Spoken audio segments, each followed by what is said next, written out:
we live in a world that is so, we see touched up images, we see filters, we see, so you kind of really cannot blame anyone.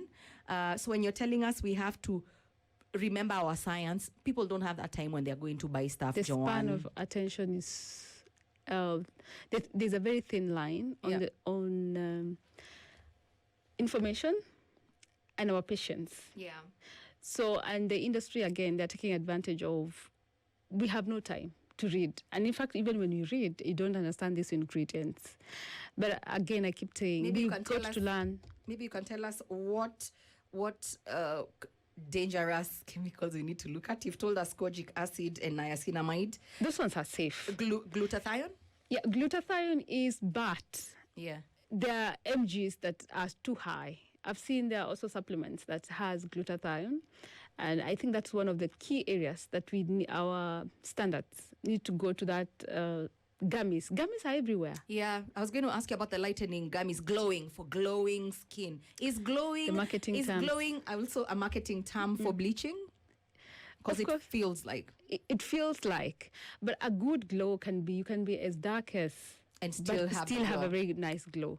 But at the back of our mind, we think glowing, bleaching, brightening, like vitamin C, ascorbic acid. Yes. It's a good brightening ingredient and a majority of the product, but because a majority also do not know that you also need sunscreen when you're applying some of these ingredients like vitamin C. Yeah. Because our sun can be too hot at times. We are the equator. And vitamin C you can find yourself getting some dark marks here and there because your vitamin C have been so high, the percentage in that product.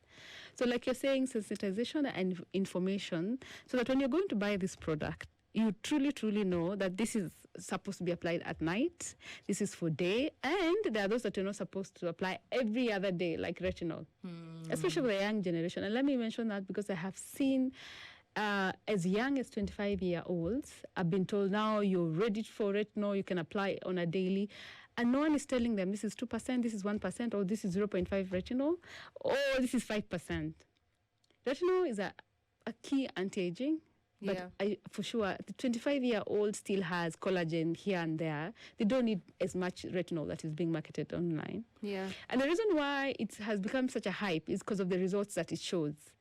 But what is it doing to the reproductive system of this young girl who is still on her reproductive age, where they're getting married, getting children. And still developing. Yeah. But they've been exposed to these ingredients and products. So I think this conversation should also be taken up by institutions that are supposed now to ensure that Kenyans are safe. And this bleaching and lightening of products, for sure, it needs a lot of attention. The kind of mixing that they're damaging the skin barrier.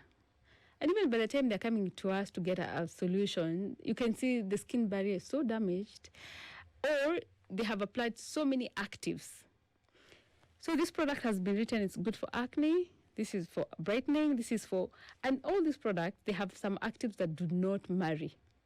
Like I mentioned, like something like salicylic acid is very good with acne, open pores, but does not do very well with vitamin C-based product. So you contraindications. So you can't use this product if you're using this product. And if you must use them separately on separate times. So one can be evening, the other one can be alternate days, Yeah. That's a lot. We are trying to feed our families.